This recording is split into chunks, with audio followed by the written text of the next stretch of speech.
Je suis Moutaka Agbani. Oui, bonjour, je suis Fatah Agbani. Je suis le président de l'association togolaise Nouvelle-Aquitaine. Nous sommes partenaires pour l'organisation du 80e anniversaire du massacre des tirailleurs sénégalais à Thiaroye. Donc je représente l'association MC2A qui veut dire migration, médiation culturelle, Aquitaine-Afrique. Nous nous associons à cet événement parce que nous sommes également des descendants de ces tirailleurs et aujourd'hui nous leur rendons hommage. En 2001 est venu ici à Bordeaux Sembène Ousmane le 11 novembre présenter le camp de Thiaroye auprès de la communauté sénégalaise de Bordeaux. On y est allé, nous sommes allés voir ce film-là pour des raisons complètement, comment dirais-je, culturelles, d'intérêt cinématographique.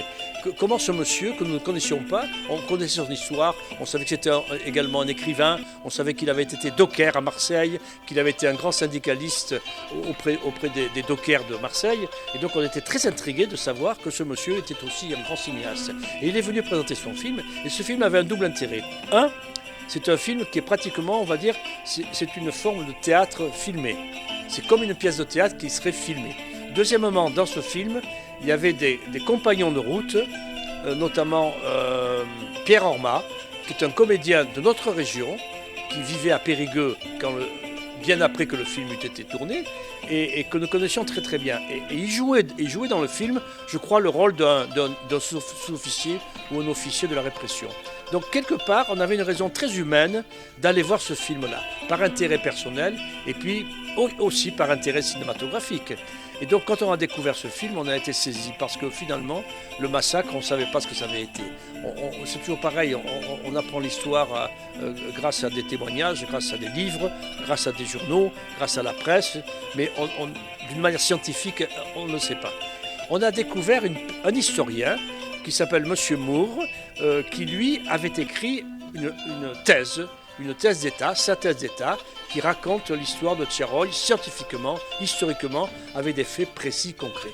Le massacre de Thiaroye, on a eu souci de continuer à travailler ce sujet-là et de se rapprocher encore une fois de la communauté sénégalaise en disant, bien, puisque ce monsieur Moore a fait une thèse d'État là-dessus, puisque le film existe, on va vous proposer un projet commun. On est allé dans ce sens-là rencontrer à l'époque monsieur le consul général du Sénégal qui nous a ouvert les portes.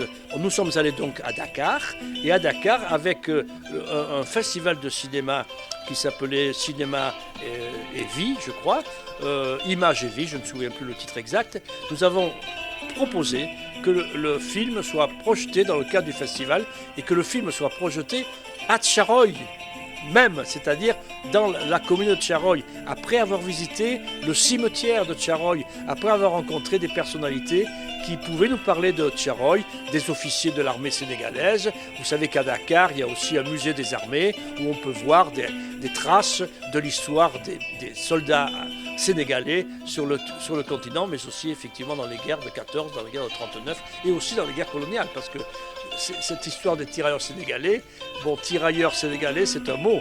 Sénégalais, ils ne sont pas plus sénégalais que... Enfin, ils étaient sénégalais, évidemment, mais il y avait aussi des Maliens, il y avait aussi des Soudanais, etc., des Togolais, des Béninois. Peut-être pas des Béninois, je ne sais pas. Enfin, en tout cas, Burkinabés, beaucoup de Burkinabés dans les tirailleurs, donc des hommes qui avaient été réquisitionnés par les armées françaises pour aller combattre. Donc, si vous voulez, tous ces intérêts-là, intérêts relationnels, intérêts historiques, et par le fait même aussi qu'on avait aidé la communauté sénégalaise de Bordeaux à découvrir aussi un cimetière en Midi-Pyrénées, dans la ville de Lectoure, qui était un carré militaire dans lequel il y a plus de 80 tombes de soldats africains qui sont morts pendant la guerre de 14, morts de la grippe espagnole qui sévissait à l'époque sur le territoire.